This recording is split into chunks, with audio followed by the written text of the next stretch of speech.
Aproximadamente a 302 kilómetros de la ciudad capital y en el corazón de Alta Verapaz se encuentra el municipio de Santa María Cao.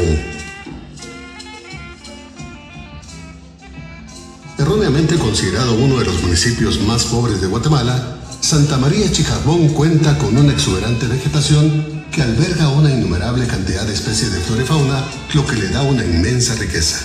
Significado del traje.